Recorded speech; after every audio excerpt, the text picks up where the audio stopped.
Assalamualaikum warahmatullahi wabarakatuh. Innalhamdulillah nahmaduhu wa nasta'inuhu wa nastaghfiruh wa nu'minu bihi wa natawakkalu alayhi wa na'udzu billahi min shururi anfusina wa min sayyiati a'malina. Man yahdihillahu fala mudilla lahu wa man yudlilhu fala hadiya lahu. وأشهد أن لا إله إلا الله وحده لا شريك له وأشهد أن محمدا عبده ورسوله أما بعد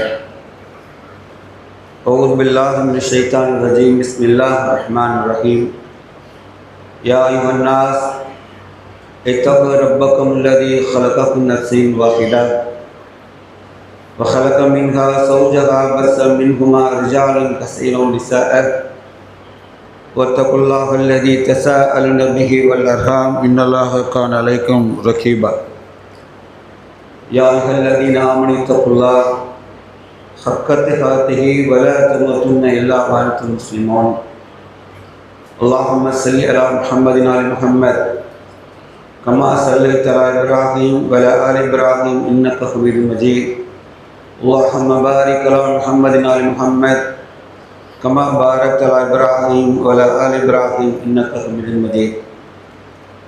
இனிமேல் எல்லாம் உள்ள அல்லாஹ்வின் நல்லடியார்களான மார்க்க சகோதரர்களே,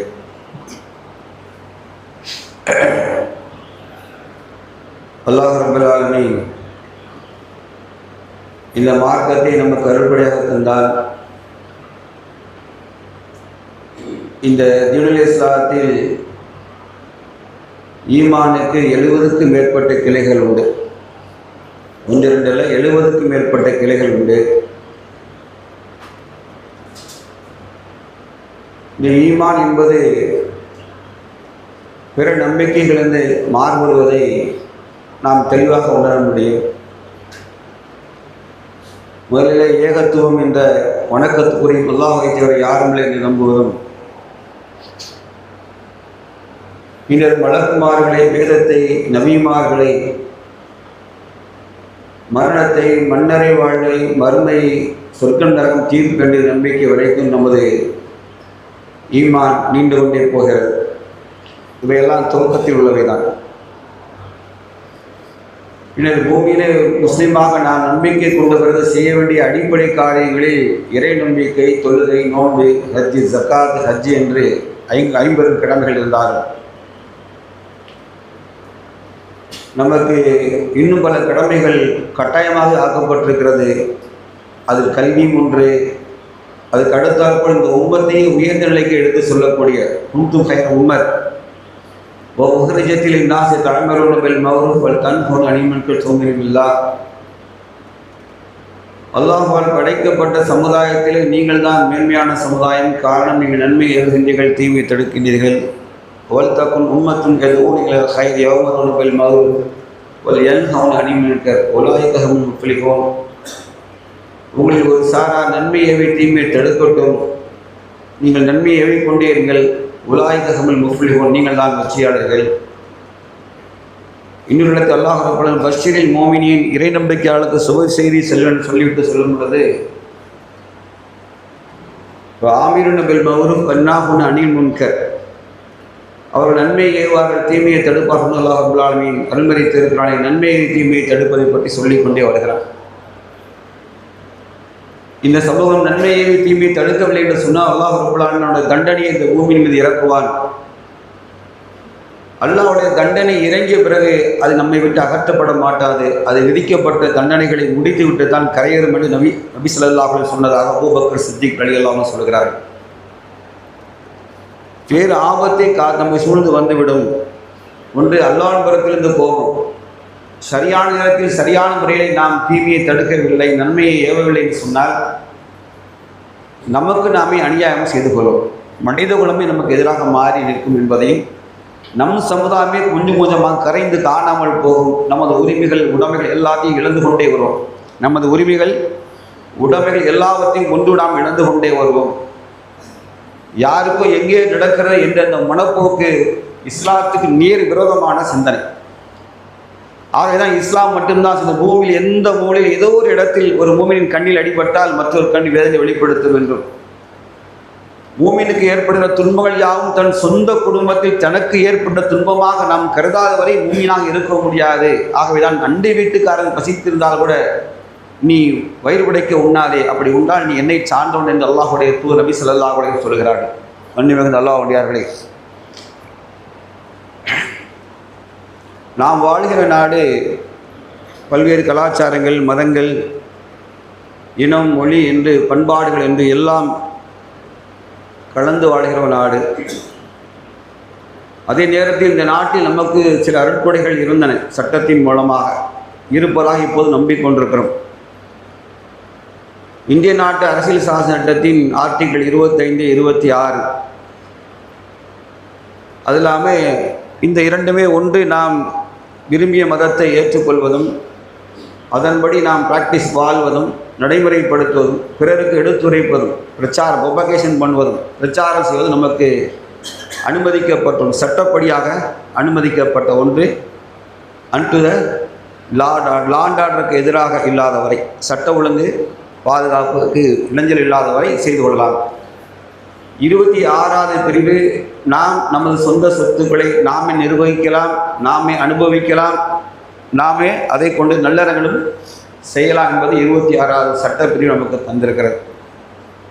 அதே போல் civil உரிமை சட்டம், அதில் நமக்கு வரக்கூடியது நமது திருமண உரிமை சட்டம், சொத்துரிமை சட்டம். இப்பொழுது கொஞ்சம் கொஞ்சமாக அதன் மீது இந்த பாசிச அரசாங்கம் தாக்குதலை தொடுத்து வருவதை நாம் நேரடியாக உணர முடிகிறது. முதல்ல பாபர் மசூதியை இடித்தார்கள். இடித்தபோது முஸ்லிம் சமுதாயம் துவக்கத்தில் பொங்கி எழுந்தார்கள். பின்னர் நீதிமன்றத்தில் வழக்கு சென்ற பிறகு அது யார் வீட்டு சொத்தோ என்று கவனத்தில் எடுத்துக்கொள்ளவில்லை.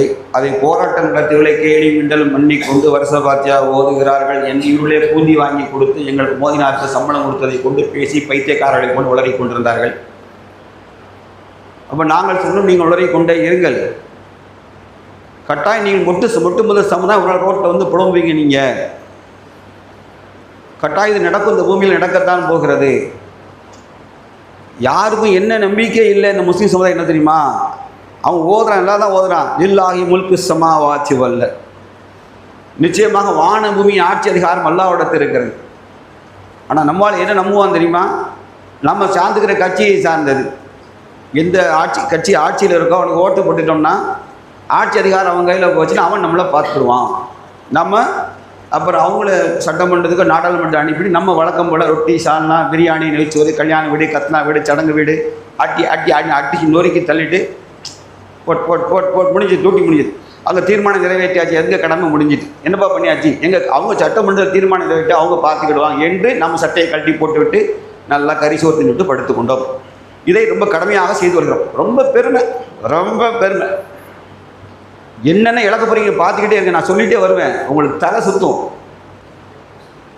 நீங்களும் நாளும் நல்ல கண்ணேந்தி உறங்கும்போது கண்ணில் விளக்கெண்ணையை ஊற்றிக்கிட்டு வெறியோடும் வெறித்தனமாக எப்படி இப்லீஸ் தூங்காமல் செயல்படுவானோ அது போன்று, இப்லீஸ் தூங்கினா ஏதாவது ஹதீஸ் இருக்கா, சைத்தான் தூங்கி கொண்டிருந்தான் ஹதீஸ் இருக்கா, இல்லை, அது மாதிரி இந்த சக்தி வெறும் முட்டை போல ஒரு 1000 பேர் இருந்தவன் இன்றைக்கி இந்தியா மாதிரி 140 கோடி என்ன பேரை வாழ்கிற நாட்டை இயக்குறான். இது வரைக்கும் ஒரு ரிஜிஸ்டர்ட் பாடி கிடையாது, எங்கேயும் பதிவு பண்ணப்படலை. அவன் நிர்வாகி யாருன்னு எவனுக்குமே தெரியாது. இந்தியா மாதிரி உளவுத்துறை, அது லொட்டு காவல்துறை, நீதிமன்றம் எல்லாத்தையும் அவன் இருக்கான். ஆனால் அவனோட பின்னணி வெளியே வராது. எத்தனை கோடி பணம் வருது எவனுக்கும் தெரியாது. அவர்கள் முழு நேரமாக செயல்படுகிறார்கள்.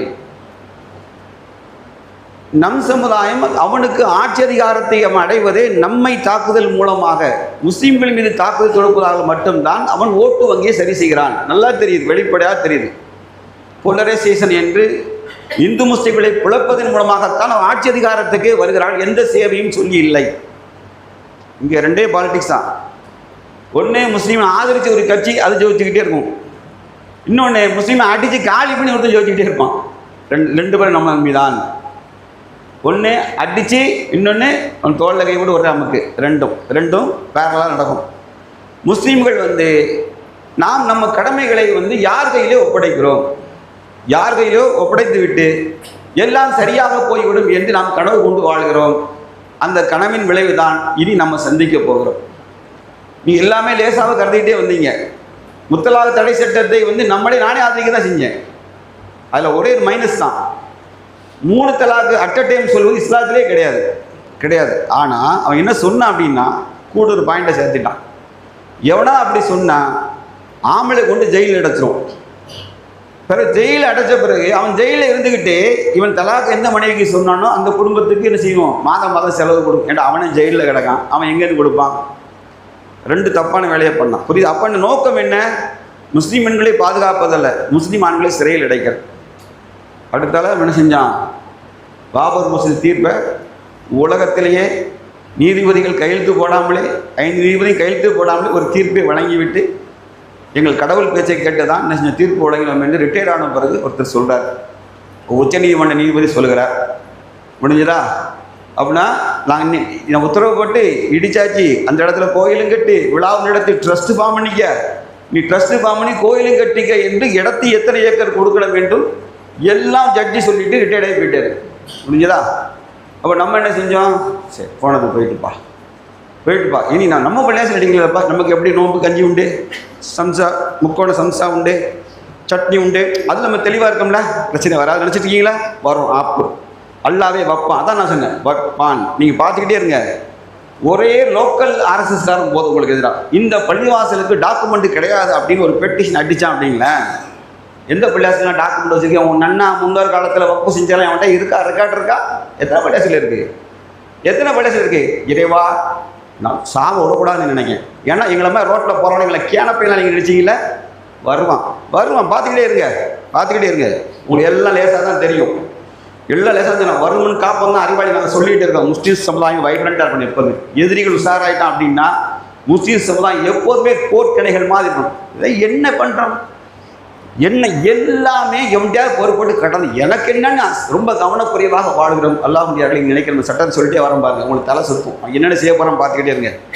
ஒரு வக்ஃபு சட்டத்தை கை வச்சு நினைச்சிக்கிட்டு இருக்கோம். வக்ஃபு சட்டம் என்னப்பா, ஏதாவது சொத்தை பற்றி பத்திரம் கேட்கான் அப்படி தானே? அப்படின்னா சரி, வக்ஃபு சட்டத்தை பற்றி உண்மையில் ஓரளவு தெரிஞ்சு யாராவது கை தூங்க. ஏன்னா இந்த ஓரளவு தெரியும் பாய், இதில் என்னென்ன பாதிப்பு நமக்கு இருந்து சொல்லி கை தூங்க. எதுவும் முக்காசி பேர் தெரியாது, தெரியவே தெரியாது. முக்காசி பேர் தான் சொன்னேன், 25 தெரியும் சொல்லிட்டேன். 20% தெரியும், 70% சமுதாயத்துக்கு தெரியவே தெரியாது. அதை பற்றி அவ்வளோ அக்கறையும் கிடையாது. ஏன் அக்கறைப்படணும்? நம்ம சொத்துல கை வைக்கல, நம்ம வீட்டு வீரோளுக்கு இறக்கலை, எடுக்கலை. இல்லை, அல்லாஹ்வுடைய கவனமாக இருங்க. நான் திருப்பி எச்சரிக்கையாக சொல்கிறேன். இந்த நாடு அரசியல் சாசன சட்ட உரிமையை வழங்கியிருக்க சொன்னால் அதை பாதுகாத்துக்கணும். இந்த 26வது பிரிவு நம்மளோட சொத்துக்களை நிர்வகிக்க, பாதுகாக்க, அதை என்ன செய்ய நம்ம நற்பணிகளில் பயன்படுத்துவதற்கு எந்த தடையும் இல்லை. நாமளே நிர்வகித்துக்கிடலாம், நம்ம சொத்துக்களை நாமே நிர்வகித்துக் கொள்ளலாம் என்ற சட்டம் இருக்குல்ல, அதான் முதல்ல கை வச்சிருக்கான். இந்திய நாட்டு அடிப்படை சட்டத்திலேயே கை வச்சிருக்க சமம் அது. இந்திய நாட்டினுடைய அடிப்படை சட்டத்திலே கை வச்சுட்டான். இப்போ என்ன சொல்கிறோம் அப்படின்னா, வக்ஃபு சட்டத்தை நாங்கள் சில திருத்தம் தான் செய்கிறோம், வக்ஃபு உரிமையை முழுசாக எடுக்கவில்லை, முழுமையாக எடுக்கவில்லை. இது எப்படின்னா ஈக்குவல். எப்படின்னா நீங்கள் ஆடையெல்லாம் கழட்டிடுவோம், ட்ரெஸ் எல்லாம் கழட்டிடுவோம், ஆனால் நீங்கள் உங்களை கொல்ல வேண்டாம், நீங்கள் அம்மனமாக வாழ்ந்துக்கலாம், நோ ப்ராப்ளம், அம்மனமாக வாழலாம், உங்களை கொல்ல மாட்டோம், பயப்படாங்க பாய், பயப்பட யாரையும் கொல்ல மாட்டோம், ட்ரெஸ்ஸை மட்டும் உருவி விட்டுரும். பரவாயில்லையா? அதான் இது உண்மையாக சொன்னால், அதான் இது உண்மையில் அதான் நடக்கு. என்ன செய்கிறோம் அப்படின்னா, வக்ஃபு சட்டத்தை திருத்துறவங்க பேரில் முதல்ல ஒரு வகையான சொத்துக்களை சொல்கிறேன். முதல்ல வாட் இஸ் வக்ஃப் அப்படின்னா அது தெரிஞ்சுக்கணும். முதல்ல அல்லாஹ்வுக்காக என்று உங்களுக்கு தெரியும், அபூ தர்தா ரலியல்லாஹு அன்ஹு அவர்கள் அல்லாஹ் ரப்பல் ஆலமீன் குர்ஆனில் ஒரு வசனத்தை இறக்கினான். அல்லாஹ்வுக்காக அழகிய கடனாக கொடுப்பவன் யார்? இந்த வசனம் இறங்கிய போது அதை இரட்டிப்பாக அல்லாஹ் திருப்பி தருவான். அந்த வசனம் வந்தபோது அபூ தர்தா ரலியல்லாஹு அன்ஹு அவர்கள் அல்லாஹ்வுடைய தூதர், அல்லாஹ்வின் தூதரே, அல்லாஹ் என்னிடத்திலாக கேட்கிறான்னு வசனம் பொதுவாக தான் இறங்குச்சு. ஆனால் அவங்க கேட்டாங்க, அல்லாஹ் என்னிடத்திலாக கேட்கிறான் என்று கேட்டார்கள். ஆம், உம்மிடத்தில் தான் கேட்கிறான்னு சொன்னபோது அல்லாஹ் தூதரை கைகளை நீட்டுங்கள் என்றார்கள். கைகளை அல்லாஹ்வுடைய தூதர் ரசூலுல்லாஹி ஸல்லல்லாஹு அலைஹி வஸல்லம் நீட்டிய போது கைகளை மீது சத்தியம் செய்தார்கள். ரப்பி, அல்லாஹ்வின் தூதரே, 700 பேரித்த மரங்கள் நிறைந்த அறுவடைக்காக காத்துற கனிகள் அப்படியே கொத்து கொத்தாய் தொங்கிக் கொண்டிருக்கிற நிலையில என் தோட்டங்களை நான் அல்லாஹ்வுக்காக கடனாக கொடுக்கிறேன் என்று சொன்னார். அதை பைத்துல் மால் கொடுத்தார். அதான் வக்ஃப். அது என்னது? அது காலங்கால விஷயம். அல்லாஹ் அந்த மார்க்கத்திற்காக, ஏழைகளுக்காக, இந்த சமூகத்தில் ஒடுக்கப்பட்ட மக்களுக்காக பள்ளிவாசல் பராமரிப்புகளுக்காக என்ன செய்யும், அது யுகமுடைய நாள் வரைக்கும் அந்த தோட்டம் நினைஞ்சுக்கும், அல்லாஹ் அருளை கொண்டு தந்து கொண்டே இருக்கும். அதுக்கு வர ஒரு தடவை அல்லாஹ் கொடுத்து விட்டால் கொடுத்தவனே திருப்பி எடுக்கிற அதிகாரம் கிடையாது. யார் கொடுத்தாரோ இல்லை தெரியாமல் கொடுத்துட்டேன் என்று சொல்ல முடியாது. என்ன செய்யுது, கையை ட்ரெயினில் தண்டாளத்தில் வச்ச மாதிரி தான், ட்ரெயினில் போய் மாட்டிட்டு எடுக்கலாம் முடியாது. அது போனது போனோம். இது அல்லாஹ்க்காக. ஏனென்றால் அல்லாஹ் ரெட்டிப்பாக அல்லாஹ் பன்மடங்காக திருப்பி தருவான். அல்லாஹ் பன்மடங்காக திருப்பி தருவான் என்ற வாக்குறின் அடிப்படையில் இறை பொருத்தத்தை பெறுவதற்காக செய்த அந்த வக் சொத்துக்கள் தானங்கள் தான் வக்பு சொத்துக்களாக கருதப்படுகிறது. அது ஒன்ஸ் வக் இஸ் ஆல்வேஸ் வக். சட்டம் எப்படின்னா ஒரு தடவை வக்பு செய்துவிட்டால் அதை விற்கிற அதிகாரம் எவனுக்கும் கிடையாது. அதை நிர்வகிக்கிற பொறுப்பு மட்டுமே வறுமை ஒழிய விற்கிற அதிகாரம் கிடையாது. ஆனால் இதுக்கு முன்னாடி 95க்கு முன்னாடி ஒரு சட்டம் இருந்து எப்படின்னு கேட்டிங்கன்னா, நமக்கு ஒரு வக்பு சொத்து இருக்கும், அது சரியான வரப்பட்டு காடாக கிடக்கும், எந்த பிரயோஜனம் இல்லை. அந்த காலத்தில் நோக்கத்தோடு தந்திருப்பாங்க, ஆனால் பிரயோஜனம் இல்லாத இருக்கும் பொழுது அந்த சொத்துக்கு சமமான தொகை அளவில் வேறொரு சொத்தை செய்யலாம். இதை விற்றுட்டு வேறொரு சொத்தை வாங்கி பள்ளிவாசலுக்கு வருமானத்தை பெருக்கிக் கொள்ளலாம். ஆனால் அதுக்கு எக்ஸ்சேஞ்சுன்னு சொல்லுவாங்க. அதுக்கு சமமான சொத்தை நீங்கள் வாங்கிக்கணும். அதை யார் உறுதி செய்வான்னு கேட்டால் வக்பு நிர்வாகம் உறுதி செய்யும். சர்வே கமிஷனர் ஒருத்தர் இருப்பார். அதையும் சொல்கிறேன். ரெண்டாவது, அதுக்கு சொத்தை செய்யலாம், பரிமாற்றம் பண்ணி வாங்கி கொள்ளலாம் என்று சட்டம் இருந்தது. இப்போ வக்பு சட்டம் எப்படி கொண்டு வர, எப்படி நம்மளை கொஞ்சம் கொஞ்சமாக அடிக்கிறான் அப்படின்னா நல்லா தெரிஞ்சுக்கிடுங்க. நம்ம வக்ப் போர்டில் 11 மெம்பர்ஸ் இருப்பாங்க. போர்டில் 11 மெம்பர்கள் இருப்பாங்க. அந்த 11 மெம்பரில் 2 முஸ்லீம் எம்எல்ஏக்கள், 2 முஸ்லீம் எம்பிக்கள் இருப்பார்கள். சரியா? அதெல்லாம் 2 சமூக ஆர்வலர், 2 வக்கீல் என்று அரசாங்கம் நியமிக்கிற மொத்தம் 11 பேர் இருப்பாங்க. இதில் இப்போ என்ன செய்கிறான் அப்படின்னா 2 பெண்கள் உள்பட 11 பேர். இப்போ என்ன செஞ்சுருக்கான் அப்படின்னா 2 எம்எல்ஏக்கள் முஸ்லீம்களையும் 2 எம்பிக்கள் முஸ்லீம்ங்கிற வார்த்தையை எடுத்துட்டான். முஸ்லீம்கிற வார்த்தையை எடுத்தாச்சு. அது இல்லாமல் 2 பெண்கள் முஸ்லீம் பெண்கள் அட்ரைன் பண்ணலை. நல்லா தெரிஞ்சுக்கிட்டு 2 பெண்கள் இருக்கலாம், 2 முஸ்லீம் பெண்கள் என்று சொல்லவே இல்லை. அப்படின்னு நினச்சி பாருங்கள், 6 பேர் ஆட்டோமேட்டிக்காக என்ன ஆயிரும், நமக்கு நம்ம லிஸ்ட்டில் விட்டு வெளியே போயிடுவாங்க. 11 பேர் உள்ள போர்டில் 6 பேர் முஸ்லீம் அல்லாஹ் இருந்தால் கோரம்னு சொல்லுவாங்க. கல்விப்படிக்கலாம், மெஜாரிட்டி கோரம். எந்த ஒரு இதுலேயும் கோரம் இருக்கணும். அந்த 11 பேர் 6 பேர் அவர்களாக இருந்தால் 5 பேர் முஸ்லீமாக இருந்தால் இந்த சொத்தின் நிலை என்ன? இப்போது ஒரு நான் முஸ்லீம் ஒருத்தர் வக்பு சொத்து என்னுடைய சொத்து தான் தாவாக போகிறாரு. அது என்ன செய்யும், நேராக போர்டுக்கு தான் வரும். அங்கே பரிசீலனை செய்யும்போது இந்த 6 பேர் யாருக்கு தீர்ப்பளிப்பாங்க நீங்கள் நினச்சிட்டு இருக்கீங்க? ரொம்ப ஆபத்து. இது வேல்யூ, சொத்துடைய வேல்யூ மேலே தெரிஞ்சுக்கிற சும்மா இதை நினைக்கிற பல 1000 கோடி சொத்து, பெரிய பெரிய சொத்துக்கு தான் நிற்பான். இவர் 5 ஏக்கர் என்னுடைய சர்வே நம்பரில் இருக்குது. வெரி சிம்பிளுங்க. அந்த காலத்தில் சர்வே என்ட்ரி நிறைய தப்பு நடந்திருக்கு. சர்வே என்ட்ரியில் தப்பு நடந்திருக்கு. இதை வக்பு நிர்வாகம் சரி செஞ்சுக்கிட்டே வருது. எவனா ஒருத்தன் 500 நம்பர் சர்வேயில் ஏன் இது இருக்குன்னு சேர்த்து எழுதி வச்சுருந்தான்னா 500 சர்வே நம்பர் எவ்வளோ தெரியுங்களா? 300 ஏக்கர். சப்டிஷன்லாம் ஆயிருக்காது. வக்பு சொத்து சப்டிஷன் ஆயிருக்காது. புரியுதா? வீடு மாதிரி 501A 501B C அதில் A Dலாம் வளர்ந்துருக்காது. ஒரே சர்வே தான் இருக்கும். எவனா ஒருத்தன் உள்ள பேரை நுழைச்சிருந்தாங்கன்னா 500 ஏக்கர் அவனுக்கு சொந்தம்மா. 500 ஏக்கர் தனக்கு சொந்தம் என்று நிற்பான். இப்போ போர்டில் கொண்டு நின்னா என்ன ஆகும் நீங்கள் நினச்சி பாருங்கள். 6 பேரும் கரப்டாக இருந்தான். இதுலேயும் நல்லவன் இருக்க வாய்ப்பு இல்லைன்னு யாரும் மறுக்க தயாரில்லை. ஒருவேளை அவன் சொல்லுவான், அவன் புலமொழிகள் சிவன் சொத்து குலநாசம் என்று அவங்க வச்சுருக்காங்க. அதில் முஸ்லீம் சொத்துலாம் நியாயமானது என்று விளங்கி நாங்கள் பாபர் இந்த பேட்டை நவாப் பாலாஜாவுக்கு போராடும் போது டிப்டி கமிஷனராக இருந்தார் அவினாஷ் குமார்னு சொல்லி, அதுமாதிரி அன்றைக்கி இன்ஸ்பெக்டர் ஆரம்பம் என்ன சொன்னாங்க அப்படின்னா, சார் இது முழுக்க கலெக்டர்கிட்ட சொல்லும்போது இது கடவுளுடைய சொத்துன்னு சொன்னார். அவர் அல்லாஹ் சொத்துன்னு சொல்லலை, கடவுளுடைய சொத்து தான். இவன் ஏமாற்றி தான் ஸ்டாலின் பாண்டியன் உள்ளே உட்காந்துருக்கான். அதனால் அவங்க போராட்டத்தில் நியாயம் இருக்குது என்று சொன்ன அதிகாரிகளும் உண்டு. என்ன இது நடக்கலாம். ஆனால் இந்த இடத்துல அப்பாயின்மெண்ட் அத்தாரிட்டி யார்? அதான் கேள்வி. இவங்களை நியமிக்கிற அதிகாரம் யார்கிட்ட இருக்குது? யார்கிட்ட இருக்குது பார்த்தீங்களா? அவன் கையில் போயிட்டு அப்படின்னா நிர்வகிப்பது யாருன்னு அவன் நிர்வாகத்தில் யாரை போடணும்னு முடிவு பண்ணிட்டா இந்த சொத்து நமக்கு இருக்காது. இந்த சொத்து நமக்கு இருக்காது. நெக்ஸ்ட் இடத்துல வரேன். இப்போ நம்மகிட்ட இருக்கிற எல்லா பள்ளிவாசல் வக்பு சொத்து, பள்ளிவாசலில் இருக்கக்கூடிய சொத்துக்கள் யாவும் 6 மாதத்துக்குள்ளாக எல்லாத்தையும் கொண்டு வக்ஃப் போர்டில் மீண்டும் ஆவணங்களோடு பதிவு செய்ய வேண்டும். வித்தின் 6 மந்த்ஸுக்குள்ளே யார்கிட்ட ரெக்கார்டு இருக்குன்னு நினைக்கிறீங்க? பழைய பள்ளிவாசலில் எவன்கிட்ட இருக்கும்? அந்த காலத்தில் பள்ளிவாசல் ஒரு இடம் இருந்துச்சு, இடம் பள்ளிவாசல் கெட்டுக்கப்பான்னு சொல்லியிருப்பான். இந்த ரெக்கார்டு எடுத்துக்கோ, அவ்வளோதான். எல்லாமே யூசர் வக்ஃபு யூசர் பயன்பாட்டில் இருக்கும். பாரம்பரியமாக வக்ஃபு சொத்துன்னு வந்துக்கிட்டே இருக்கும். திடீர்னு ரெக்கார்டை கேட்டால் சிஏ என்ஆர்சிக்கு கேட்டால் பாருங்க, நம்மகிட்ட சிஏ என்ஆர்சிக்கு உன் பிறந்த சர்டிஃபிகேட்லாம் 80க்கு முன்னாடி இருக்கா 72க்கு முன்னாடி இருக்கான்னு கேட்டோம்ல, அதே மாதிரி இப்போ ஆவணங்களை கேட்குறான். ஏற்று பாதி பேர் ரெக்கார்டே கிடையாது. பாதி பேர் பெரும்பான்மை மக்கள் ரெக்கார்டே கிடையாது. இருக்கிறதுல கேவலமான ஒரு சமுதாயம் எதுன்னா, சொத்தை வக்ஃபு சொத்துக்களை பராமரிப்பதிலே முஸ்லீம்களை விட அவமானமான எவனுமே கிடையாது. கிறிஸ்தவ சமுதாயத்தில் ஒரு கைப்பிடி மண் இருந்தாலும் பக்காவாக ரெக்கார்டு இருக்கும். வேலி போட்டு எத்தனை 1000 ஏக்கர் தான் வேலி போட்டு வச்சுருப்பாங்க. இங்கே ரோட்டில் நாயை விட கேவலமாக அனாதையாக கிடக்கும் வக்ஃபு சொத்துலாம் கிடக்கும். அதனால தான் வம்பு சொத்து வீணங்கையிலும் போன மாதிரி இந்த ஹக்குதாரங்க பேர குடியார பையா, முள்ள மாதிரி பையா, படிக்காத பையா, தொழாத பையா, இந்த சைத்தான கையில் சொத்து மாட்டி 100 ரூபாய்க்கு 2 ரூபாய்க்கு குவார்டர் பாட்டில் வாங்கி அடிச்சு எழுதி கொடுத்துருக்கான். இல்லை, இந்த பழையப்பேட்டையே நாசம். பழையப்பேட்டையில் இந்த சடபக்கிரியா அந்த வக்ஃபு சொத்து பார்த்தீங்கன்னா 36-37 acre. Heart of the city நீங்கள் பார்த்துக்கிடுங்க. இன்னைக்கு எவ்வளோ தெரியுமா? ஒரு 30 சென்ட் கூட கையில் கிடையாது. எல்லாம் வக்ஃபு நிர்வாகம் இருக்க பாருங்க. டபக்குன்னு விற்று எதிர் சரி கிரையம் போட்டு தரவாடகை போட்டு வாயில் போட்டான். கடைசி என்னாச்சு தெரியுமா? அங்கே வக்ஃபு சொத்துக்களை பெரிய கோயில் இருக்குல்ல, கோயில் கட்டி அந்த சமுதாயம் விழா கொண்டாடுது. இதை நாங்கள் போய் கலெக்டர்கிட்ட மனு கொடுத்தா இந்த வக்ஃபு நிர்வாகியை போய் எழுதி கொடுக்கான். இவர்கள் அரசியல் நோக்கத்திற்காக எழுதி இரு சமுதாயத்துக்களை பிளவை ஏற்படுத்த விரும்புகிறார்கள். ஆகவே அங்கே கோயில் இருப்பதை நான் எதிர்க்கவில்லை, இவன் அப்போ சம்பாதிச்சான்னு நினச்சி எழுதி கொடுக்கான். அப்போ போலீஸ் என்ன லா அண்ட் ஆர்டர் பிரச்சனை வருதுன்னா, பாய் யார் ஹக்குதாரர் அவர் எழுதி கொடுத்தார், நீங்கள் ஏன் பிரச்சனை பண்ணுறீங்க, நம்ம என்ன செய்வோம் சொல்லி பாருங்கள். இப்போ அந்த சொத்து போச்சு. நீங்களாம் தலைகீழ்னாலும் சரி, இந்த சட்டம் வந்துட்டுல தலைகீழ்னாலும் சொத்துலாம் இன்றைக்கி வராது. போனது தான் புரியுதா? அப்போ 15 பேர் மத்திய வக்ஃபில் 12 பேர் நான் முஸ்லீம் இருக்குன்னு சொல்லியிருக்கான். மத்திய வக்ஃபு, சென்ட்ரல் வக்ஃபுன்னு இருக்குது.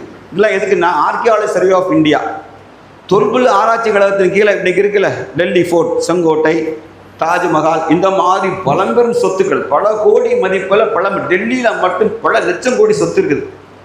அரசு நிறுவனங்கள் எல்லாமே, மத்திய அரசு நிறுவனங்கள் எல்லாமே அதுக்குள்ள தான் இருக்குது. மத்திய அரசோட எல்லா நிறுவனங்களும் உள்ளே தான் இருக்கின்றன. அதை மீட்கணும்னா இப்போ இவரால் முடியாது. ஏன்னா அந்த போர்டில் 12 பேர் யார் வந்துட்டா, முஸ்லீம் அல்லாதவர்களை கொண்டு உள்ள வைக்க சொல்லிட்டான். 12 பேர் அவங்க தான் இருப்பாங்க. சொத்து போச்சா, நீங்கள் போய் நாளைக்கு உரிமையை வரலாம் முடியாது. அவன் நினச்சா என்ன வேணாலும் செய்வான், நினச்சா என்ன வேணாம் செய்வான். அடுத்தால எனிமி சொத்துன்னு ஒன்று இருக்குது. எனிமி சொத்து, எதிரி சொத்து என்ன தெரியுமா? அன்னைக்கு இந்தியா பாகிஸ்தான் பிரிவினையின் போது அந்த ஒரு நல்ல தூங்குதாம்பார், அவனுக்கு தான் தெரியும். உங்கள் பக்கத்தில் கண்ணாடி அவனுக்கு தான். நல்லா தூங்குறடா டே தம்பி, எதிர்காலம் உங்களுக்கு தாண்டா மண்டையில் இருக்க சொல்லிக்கிட்டேன், நல்லா தூங்குடா.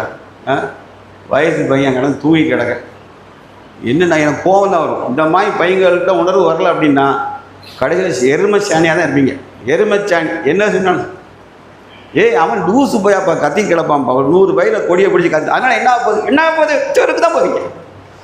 100 பேராக கத்திக்கிட்டு இருந்தால் நம்மளை அறிவில்லை. 100 பேராக கத்திக்கிட்டு இருந்தாடா, 100 பேராக டவுசர் போட்டுக்காடா, நம்ம என்ன கழட்டி விட்டுட்டோம். அவன் டவுசர் போட்டு அழைதான உங்களுக்கு சிந்தனை கூட வராது. ஆனால் அவனை கேடி கிண்டல் நையாண்டி விளங்குற வேலையை பாருங்கள். நீங்களாம் யோக்கியம் கிழிச்சிட்டீங்க, அதனால் எங்களை பார்த்தா உங்களுக்கு கேலி கிண்டலாக தெரியும். எல்லாம் தான் வெறி ஏறுது. நீங்கள் பண்ண அயோக்கியத்தனத்தால் எல்லாம் அவ்வளோ நடந்துட்டு. முஸ்லீம்கள் கோழைகளாகவும் திண்ணி பயிலாகவும் சுயநலமாகவும் சமுதாயத்தை போட்டு திரும்பி பார்க்காத பள்ளிவாசத்தை சொந்த ஆத்மாக்கள் தீங்குளத்தை கேடுகட்ட பயில தொலைவே வர மாட்டாங்க. பாரு எங்கள் சமுதாயத்தை சிந்தி பார்ப்பான். சொந்த ஆத்மா மௌத்த பணம் மண்டரையில் போட்டு வெளுக்க போகிறான். அல்லாஹ் ரப்பல் தொழுகை கிடையாது தொழுகை இல்லாத பையன் இந்த சமுதாயத்தை பற்றி சிந்திக்க போகிறான். தொழுதாதான பள்ளிவாசலில் என்ன, பள்ளிவாசலில் சொத்துனா என்ன, எவன் தியாகம் பண்ணால் எப்படி சதக்கான சும்மாவா அறிவு வரும். தொழுகையே தான் கிடையாது. அதான் நோம்பு முடிஞ்சு நம்ம டாட்டா கட்ட எல்லா வருஷமா எல்லாம் லீவ் லெட்டர் போட்டாச்சு. எல்லாம் அடுத்த நோம்புக்கு வருகிறேன், வாய்ப்பு கிடைச்சா சட்னி கஞ்சிஞ்சே பள்ளிவாசல் தின்னுட்டு போகிறேன். இந்த கடுகட்ட கூட்டமாயிட்டான். உண்மையை சொல்லி நோம்புக்கு பிறகு 5 வக்தோட கை தூக்குங்க, வெக்கமா இல்லை? எல்லாம் உரிய விட மாட்டாங்களே, ஆடையை கழட்டி விட்டுருவான். ஞாபகம் வச்சுக்கிடுங்க. ஈமானின் அடிப்படையை இழந்து விட்டு கேவலமாக நிற்கிறோம். பிறகு எங்கள் சொத்தை போய் பாதுகாக்க, சொத்தை போய் பாதுகாக்க. எதிரி சொத்துனா என்னன்னு தெரியுமா? எதிரி சொத்துனா இந்தியா பாகிஸ்தான் பிரிவினையின் போது பாகிஸ்தான் இங்கேருந்து போனவங்க பல ஆயிரம் லட்சக்கணக்கான கோடி சொத்துக்களை என்ன பண்ணிட்டாங்கன்னா, சொத்தை கையில் எடுத்து போக முடியாது. என்ன செஞ்சுட்டா அப்படின்னா, அரசாங்கத்தையும் எழுதி வைக்க போக முடியாது. ஏன்னா உடனடியாக அப்படியே கிளம்புறது. யா அல்லாஹ் உனக்காக அந்த சொத்தை நான் வக்ஃபு செய்து விட்டு போகிறேன்னு போயிட்டாங்க. இதான் வக்ஃப் யூசர். இந்த சொத்துக்களை அப்போ அவங்களுடைய வாரிசுகளோ அரசாங்கமோ அதை கைப்பற்றி வச்சது, அரசாங்கமோ அல்லது சொந்த பந்தங்களோ கைப்பற்றி வச்சுருந்தாங்க. எந்த ஆவணமும் கிடையாதான். ஆனால் வல்லாகி அவர் என்ன பண்ணிட்டாங்க, அல்லாஹ்வுக்காக தான் சொல்லி விட்டுட்டு போனாங்க, அல்லாஹ்வுக்காக என்று விட்டுட்டு போயிட்டாங்க. இப்போ அதுக்கு எந்த ஆவணம் கிடையாது. ஏற்கனவே ஒருத்தர் சைஃப் அலின்னு சொல்லி அந்த ஒரு ஆக்டர் வீடு 13,000 கோடி ரூபா சொத்து, 13,000 கோடி எல்லாம் அவுட்டு, தூக்கிட்டான். இவன் சுப்ரீம் கோர்ட்டு போயிருக்கான். நீ வாய்ப்பு இந்த சட்டம் போட்டதுனால அந்த சொத்து நீ கிடையாது. நல்லா தெரிஞ்சுக்கணும், பல லட்சம் கோடி நம்ம வீட்டு போகும். முஸ்லீமுடைய சொத்து, அல்லாஹ்வுக்கு கொடுத்த சொத்து அரசாங்கம் கைப்பற்றிடுவான்.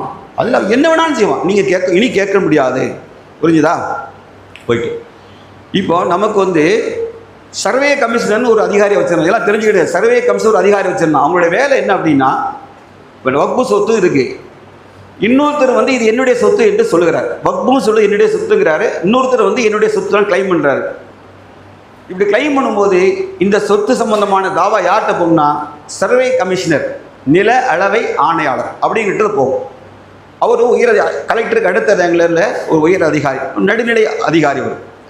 அவர்கிட்ட போனோன்னு அவர் 2 தரப்பு ஆவணங்களை வாங்கி பார்த்துட்டு சம்பந்தப்பட்ட இடத்துக்கு அதிகாரி அனுப்பி தானே நேரில் போய் பார்த்தோ என்ன செய்வார், ஆவணங்களின் அடிப்படையில் இது வக்புக்கு தான் சொந்தம் என்று சொல்லுவார், அல்லது வக்புக்கு இல்லை என்றும் தீர்ப்பளிப்பார். இது பொதுவான நடைமுறையாக இருந்தது 95லேருந்து 2013 ஆக்ட் வரைக்கும். இப்போ உள்ள சட்டத்தை என்ன கொண்டு வந்தோம் அப்படின்னா, அந்த லேண்ட் கமிஷனருக்கு பதிலாக, சர்வே கமிஷனருக்கு பதிலாக மாவட்ட ஆட்சித்தலைவர் அந்த பணியை ஆற்றுவார். இப்போ மாவட்ட ஆட்சித்தலைவர் என்ன பிரச்சனை கேட்டுக்கிடுங்க, ஒரு இடத்துக்கு சொத்துக்கு இப்போ வக்பு சொத்துக்கள் ஒரு பிடபிள்யூடி ஆஃபீஸ் வந்துட்டு, ஒரு ஃபாரஸ்ட் ஆஃபீஸ் இருக்குது, ஒரு இபி ஆஃபீஸ் இருக்குது, ஏதோ ஒரு ஸ்கூல், கவர்மெண்ட் ஸ்கூல் இருக்குது என்று நாம் போய் யார்கிட்ட முறையிடுன்னு கேட்டால், கலெக்டர்கிட்ட முறையிட்டா, கலெக்டர் யார்? அவர் தான் மாவட்ட நிர்வாகத்தில் ஹெட்டு. அவர் தான் மாவட்ட நிர்வாகத்தில் ஹெட்டு. யார்? District collector. அவரே தீர்ப்பளிக்கும் இடத்துல வச்சா என் சொந்த வழக்கிற்கு நானே நீதிபதி ஆவது இயற்கை நீதி அல்ல. அப்போ கலெக்டர் யாருக்கு தீர்ப்பளிப்பார்? விட்டுட்டு போயாம்பார், விட்டுட்டு போயா தூக்கிட்டு வந்துட்டேன், இது அரசாங்க கட்டிடம் தான் இருக்குது, ஆவணம்லாம் ஒன்றும் தெரியல, எழுதியாச்சும் முடிஞ்சு, அவ்வளோ தூக்கி துறப்பட்ட வேண்டிதான், தூக்கி போட்ட வேண்டிதான். இந்த வக்பு சட்டம் ஒன்று உயிரோடு இருந்த காலத்தினால்தான் என்னைக்கு நானும் என்ன செஞ்சோம், சொத்து நம்மகிட்ட வந்துடும். ஏன்னா ஒன்ஸ் வக்பு இஸ் ஆல்வேஸ் வக்பு என்ற சட்டம் இருந்த காரணத்தினால் என்னைக்கு நானும் நம்ம கையில் வந்துடும் என்ற நம்பிக்கை இருந்தது. இன்றைக்கு அது இல்லை, இனி காணாமல் போய்விடும். ஏற்கனவே உங்களுக்கு பேட்டையில் பிரச்சனை நடந்து தெரிந்தானே, பழைய பேட்டையில் பெரிய போராட்டம்லாம் நடத்துனாங்க, வழக்கெல்லாம் பதிவு செய்யப்பட்டு. இன்றைக்கி அவன் நினச்சான், குஷி ஆகிட்டான், நன்றி நன்றின்னு போஸ்ட் அடித்து பேண்டர் வச்சு ஒட்டிக்கிட்டு இருக்கான். என்னாச்சு, சொத்தெல்லாம் இனி நம்மளால ப்ரூவ் பண்ண முடியாது. ஏன்னா ப்ரூவ் பண்ண தயாராக இருந்தாலும் அதிகாரிகள் ஏற்றுக்கொள்ள மாட்டாங்க. அவங்க அதிகாரிகள் உள்ள உட்காந்துருப்பாங்க. உடனே நம்மால் நினைப்பாங்க, நம்ம தளபதி ஆட்சியில் முஸ்லீம்கள் எல்லாம் கால வானத்தை தூக்கிட்டு தலையை கீழே போட்டு தூங்கிக்கிடலாம், தளபதி நல்லவர் தான் ஐயா. அதிகாரிகள் யாரும் போல தெரிஞ்சுக்கிடுங்க, மண்டையில் மலை ஏற்றிக்கிடுங்க, மேலே இருக்கிறது யார், ஓட்டு போட்டு யார் வேணா வரலாம், ஆனால் சேரில் உட்காந்து நம்ம அதிகாரி பியூரோக்ரசி, அவன் தான் அரசாங்கம். தெரிஞ்சுக்கிடுங்க, அரசாங்கம் யார்? 5 ஆண்டுக்கு ஒரு ஆட்சி மாறுற அவர்கள் இல்லை. அரசாங்கம் யார் தெரியுமா? குரூப் எழுதி உள்ள வராம்பாரு, குரூப் 4, 3, 2, 1 போர்டு ஐஏஎஸ் ஐபிஎஸ் எழுதி வராம்பாரு, இவன் தான் அரசு. வந்து உட்கார ஒரு தாசு இல்லாத போது உங்களை சுத்த விட்டுறதுக்கு, ஒரு தாசு இல்லாத போது உங்களுக்கு எதிராக சுத்த விட்டுறதுக்கு, உங்கள் சொத்தை சுத்த விட்டுறதுக்கு ஒரு 6 விஓஓ போதும். கீழ்மட்டத்தில் தப்பாக ராங்காக என்ட்ரி போட்டான்னு வைங்க, நீங்கள் அந்த சுப்ரீம் கோர்ட்டு போகிறதுக்குள்ள சொத்தில் நீ உன் சொத்து காணாமல் போயிடும், உங்கள் சொத்து காணாமல் போயிடும். நல்லா தெரிஞ்சுக்கிடுங்க. அதனால் அவர் பார்த்துக்கிடுவார், இவர் பார்த்துக்குவார் இல்லை, நல்லா கேட்டுக்கிடு. 2 தான்.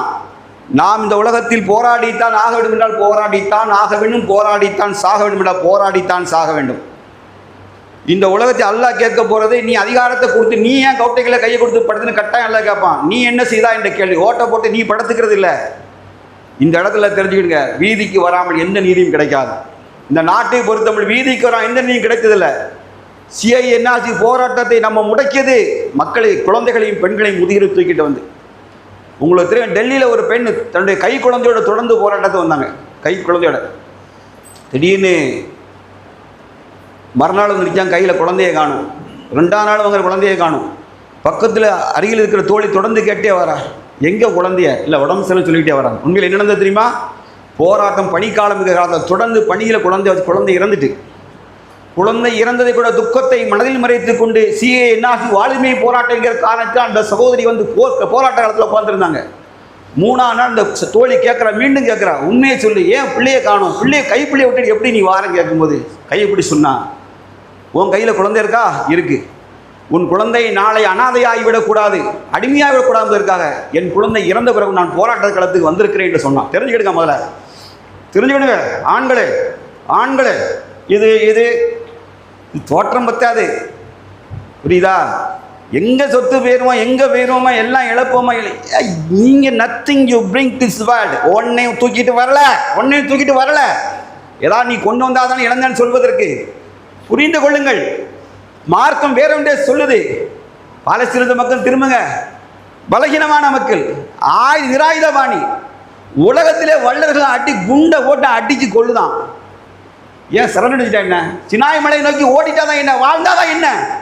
மொத்தமே 48 கிலோமீட்டர் பூமி தான் அது. ஏன் உன் சண்டை போட்டு சாகுறாங்க? ஏன் சகிதாகிறான்? குழந்தை காத்துல அடி பறக்குது, ஏறல பாடி, ஒரு ஏர் போனால் அடிக்கல பம்ப் எவாப்ரேட்டை பாடி மேலே பறந்து வருது. கோட்டு சூட்டும் போட்டு 1 வயசு குழந்தை அப்படியே மவுத்தாய் கிடக்கிற காட்சி, தாய் பக்கத்துல அணைச்சி செத்து கிடக்கிற காட்சி. இதெல்லாம் எதுக்குங்க? ஓட தெரியாதா?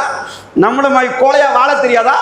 ஏன் சாகுறாங்க? உங்களுக்கு தெரியாது. அல்லாஹ் சொல்றான், குர்ஆன்ல ஒரு வசனம் இருக்கு, உங்களில் சுகதாக்கள் யார் அறிந்து கொள்வதற்கு அல்லாஹ் உங்களுக்கு இடையே போர்களை மாறி மாறி வர செய்தான். அல்லாஹ் பாதையில் உயிர் திறப்பவன் யார் என்று கண்டுபிடிப்பதற்கு தானே ஒழிய, நீ வக்பு சொத்தை ஆளு, உன் சொந்த சொத்தை ஆளு, 7 மாடி வீட்டில் வாழு, ஆனால் முஸ்லீமா வாழு, முஸ்லீமா மரணி. நானும் சாவோம், ஆனால் சுகதாக்கள் சாவதில் எல்லாம் அவர்கள் உயிரோடு இருக்க அல்லாஹ், அவர்கள் மௌத்தாக்கள் என்று சொல்லாதீர்கள் அல்லாஹ் சொன்னான். யாருக்கு? இறை பாதையில் உயிர் தந்தவர்கள். இந்த சமுதாயம் கோலையா சாவன விதி எழுதிருந்தா ஒரு காலம் உண்டு. ஆனால் கோலையாய் செத்தால் மன்னித்து கூட பார்க்கணும். நீ 5 வக்து இல்லை, 7 வக்து கூட தொழுதுக்கோ. கோலையாய் மரணித்தால் நரகத்தின் வாசல் விரிஞ்சு கொடுக்க, வாடா கோலைகளை வாருங்கள் என்று நரகம் நம்மை நோக்கி அழைக்கும். தின்னு புண்டு பொண்டாட்டி பிள்ளையோட சொகுசாய் வாழாது. நான் பகிரங்கமாக பேசுகிறேன். உங்கள்கிட்ட போராட்ட குணம் என்னைக்கு குறைகிறதோ, முஸ்லீம் சாவதை விட வாழ்வதை விட சாவதை மரணிப்பதை மேல் எல்லாம் முடிங்கிடுவான். உத்தரகாண்டில் ட்ரையல் காமிச்சிருக்கான். உத்தரகாண்டில் என்னது யாராவது சொல்லுங்களேன்? யூனிஃபார்ம் ஹிண்டு கொடுத்துட்டேன். என்ன தெரியுமா? சிவில் உரிமையை கொடுங்கிறது. நம்மளோட ஒரு சொத்துரிமை உங்களுக்கு தெரியுமா? அல்லாஹ் சொத்துரிமை சட்டத்தை சொல்லிட்டு ஒரு ஹதீஸ் இருக்கு. அல்லாஹ்வுடைய சொத்துரிமை சட்டங்களில் நீங்கள் கிண்டலாக்க வேண்டாம். வார்த்தை அப்படி தலாக்கு சட்டத்தை சொல்லும்போது வசதி குர்ஆன்லேயே சொல்லியிருக்காங்க. ஹதீஸ்ல எப்படி தெரியுமா?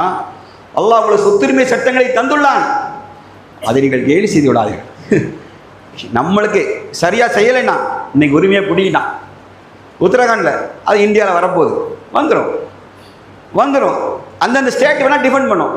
என் மாநிலத்தில் அமல்படுத்த மாட்டேன் நான் சொன்னான். முதலமைச்சர் அமல்படுத்த மாட்டார், வந்திருக்கிற கலெக்டர் அமல்படுத்தினால், சீட்டில் ஒரு நீதிபதி அமல்படுத்தினால் எவன் கேட்கறது? யார் கேப்பா? நத்திங். ஒன்றும் எடுக்க முடியாது. நல்லா தெரிஞ்சுக்கிடுங்க, கிழிக்க கூட முடியாது. புரியுதா? முஸ்லீம் ரிபெல்லாக இருக்கணும். சரி, 2வது சொல்லுங்க சார்.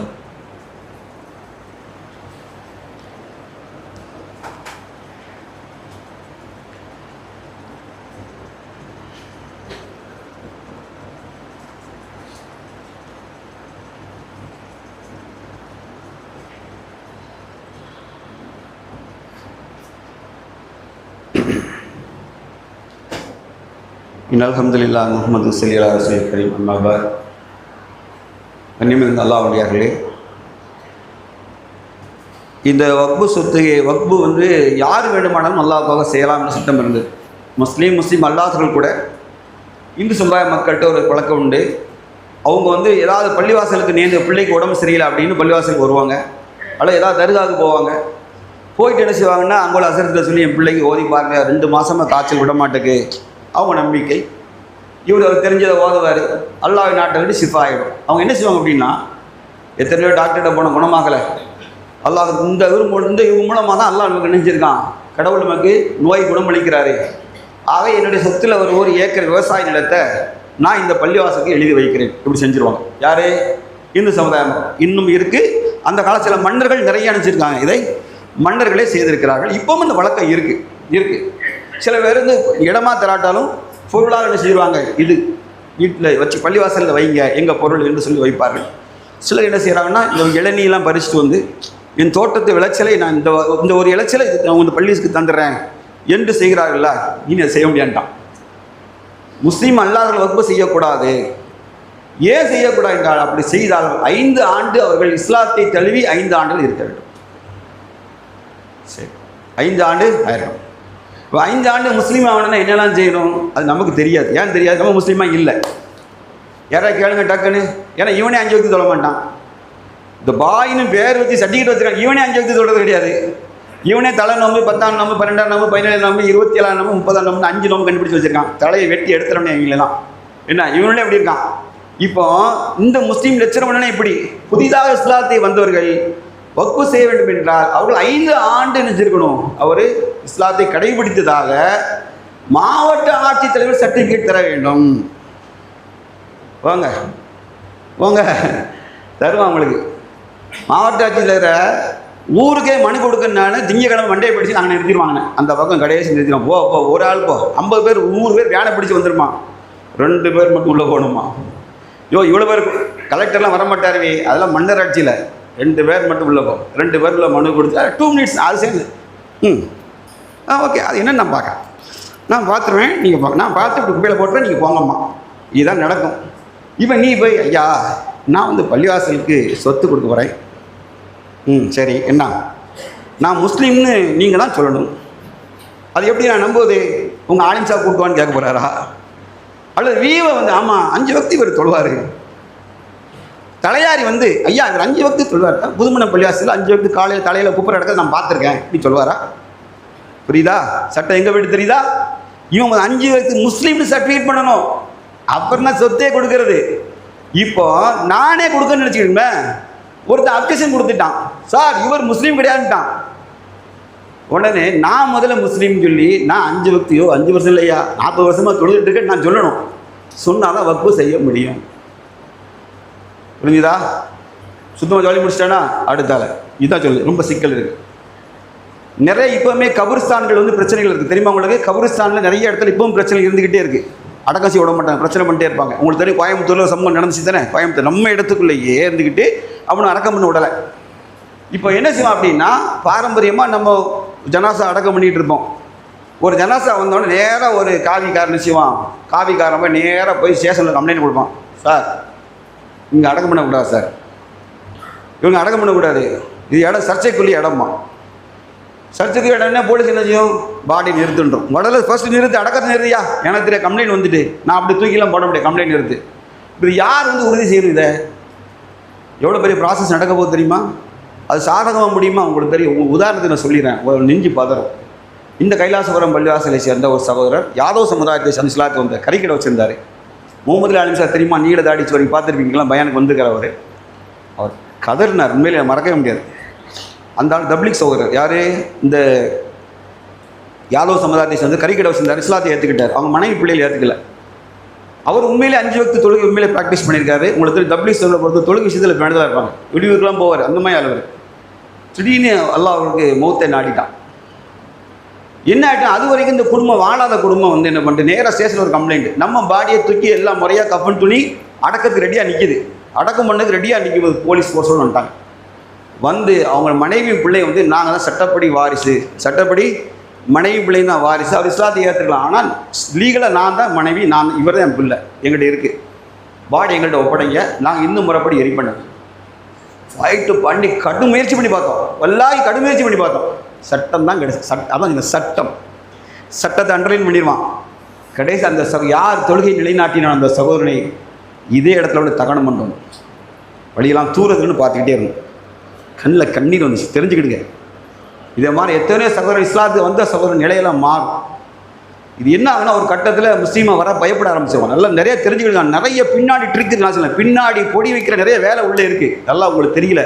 அல்லாஹ் அடியார்களே, எல்லாத்தையும் நீங்கள் வந்து பூத கண்ணாடி போட்டு அவங்க கொண்டு வர சட்டத்தை நீங்கள் பார்க்கணும். மேலெழுந்த வாரியாக முஸ்லீம்களுக்கு நலன் விரும்பிகள் இல்லை.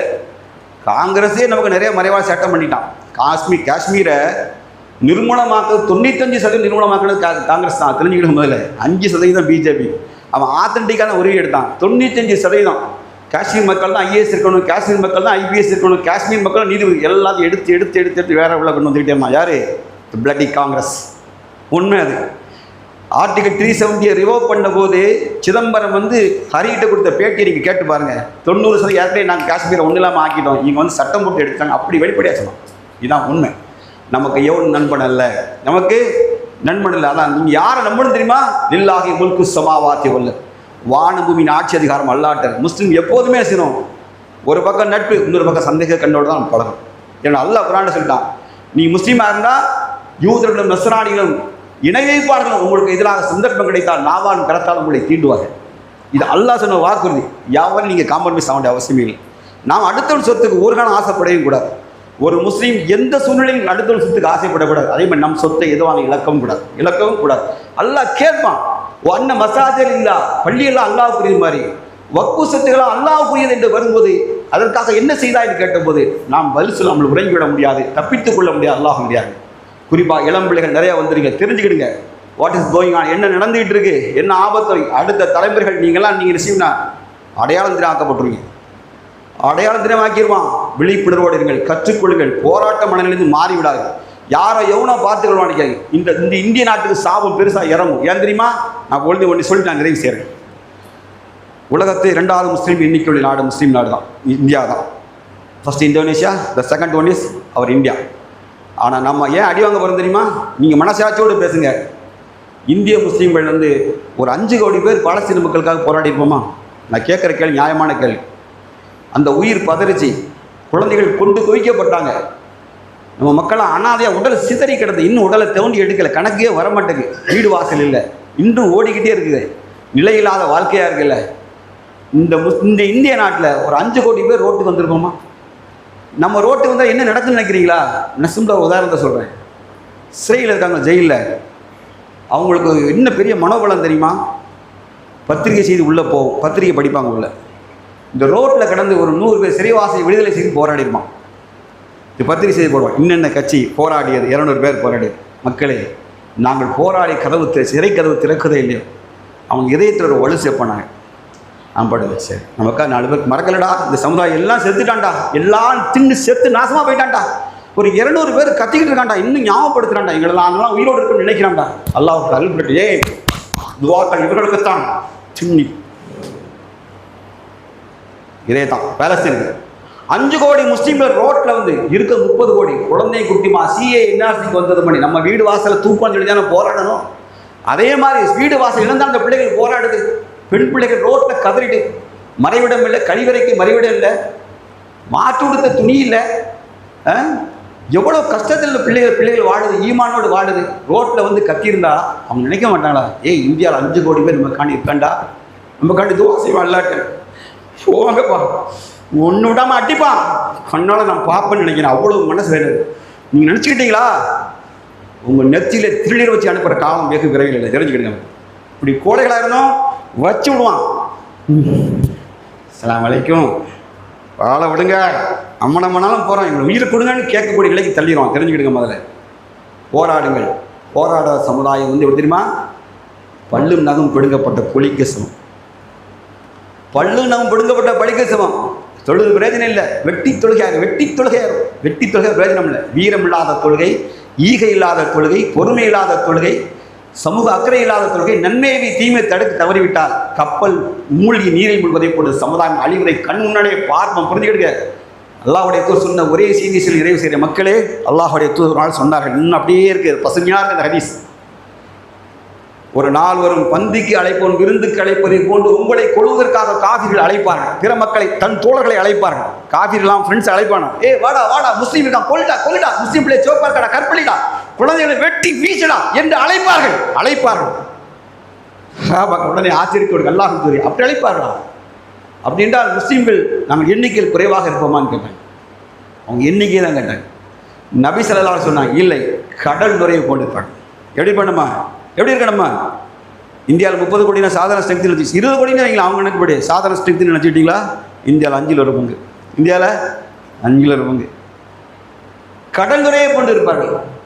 அல்லாஹ் தூதரே, அப்படின்னு அவங்க எப்படி நம்மை கொல்ல முடியும்? உங்கள் உள்ளத்திலே வகன் என்ற நோய் வரும் என்றார்கள்.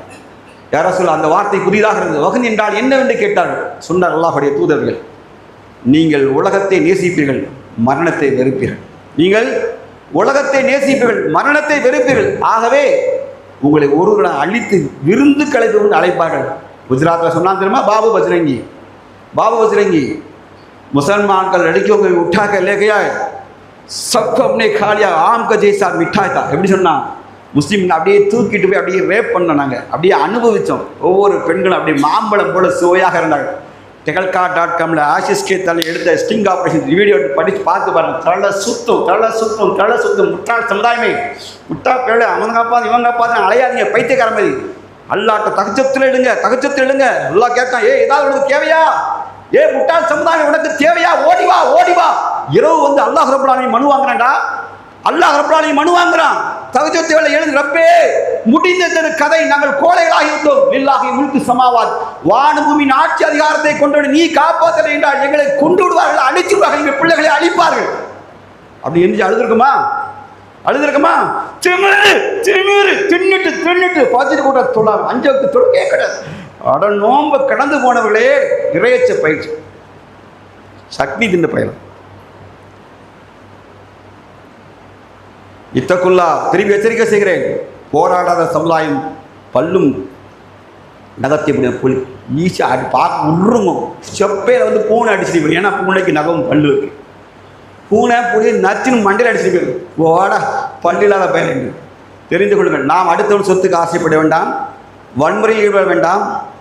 காவல்துறை இராணுவத்தின் துப்பாக்கி குண்டுகள் நெஞ்சை துளைப்பதனால் உரிமைகளை விட்டுக் கொடுக்க மாட்டோம். எங்கள் உயிர் பிரியலாம், ஆனால் உரிமைகளை விட்டுக் கொடுக்க மாட்டோம். எங்கள் கையில் ஆயுதம் தேவையில்லை, ஈமான் என்ற பலமான ஆயுதம் இருக்கிறது. முஸ்லீம்களுக்கு மோதி பார்த்தா எத்தனை உயிர் போனாலும் கொள்கையை விட்டு கொடுக்க மாட்டார்கள், உரிமைகளை விட்டுக் கொடுக்க மாட்டாங்க. இந்த மனநிலை ஏற்படுத்தாதே. திருப்பியும் சொல்கிறேன், இப்பவும் பாலாஸ்தீனத்தில் குண்டு மழை பொழிந்து கொண்டிருக்கிறது. பச்சை குழந்தைகள் உடல்கள் சிதறடிக்கப்பட்டிருக்கிறது. ரோட்டில் வந்து முஸ்லீம் சமுதாயம் பல கோடி பேர் இறங்கி நின்று அல்லாஹ் இறைவா எங்களை மன்னித்திரு, அந்த மக்களுக்காக குரல் கொடுக்க வந்திருக்கு சொல்லாதவரே, அடுத்தடுத்த செயல்திட்டங்கள் நம்மளை நசிப்பதற்கு அல்லாஹ்வை ஏற்படுத்துவான். வாஹித் அல்ஹம்துலில்லாஹி ரப்பில் ஆலமீன். அஸ்ஸலாமு அலைக்கும் வரஹ்மத்துல்லாஹி வபரகாத்துஹு.